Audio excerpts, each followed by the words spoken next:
you, son. Thank you for joining me today. I said it earlier that our ark is Jesus the Christ. Now, I want to look at Noah's ark. And for those of you that have been with me for a while, I've spoken about a couple of details in the ark in different messages.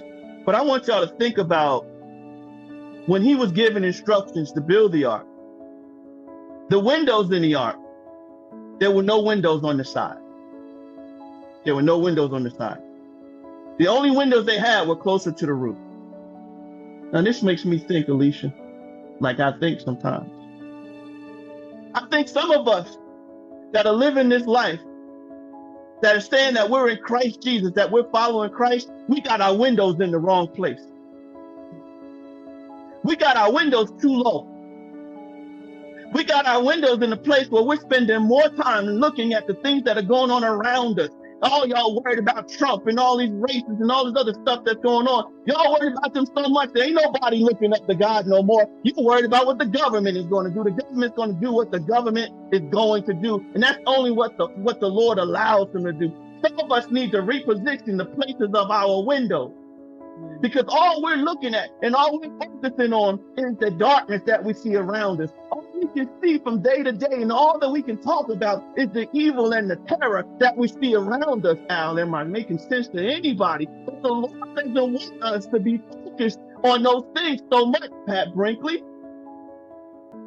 He doesn't want us focusing so much on the things going around us that we lose sight of the Christ. So I imagine the reason why the windows are so high up on the ark is the Father wants Noah and his folks to focus on what's going above and not be tripping on the stuff that's going on around them, because around them people are dying during the flood. Around them there's a whole lot of things being torn up and destructions all around them, but when you look up, all you see is God.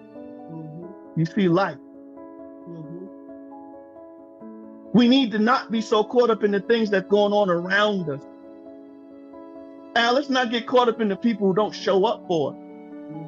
Let's not get caught up in the people that's talking about us. Let's not get caught up on the weapons being formed, y'all. We need to be looking at the Christ. And another thing is, when we see this storm brewing, man, and we see the pages in the book, Joe, it kind of lets me know that things are starting to line up. Jesus Christ is soon to come. Ain't no need of us looking around. We got to be looking up for when he show up. Oh, man, somebody missing me this evening. Yeah. I don't know about y'all, but regardless of what my circumstance looks like, it makes sense for me. This is what the word tells me, to look to the hills that are beyond my circumstance, to where my help comes from. Yeah, and again, I mentioned, I'm trying to encourage somebody too in the midst of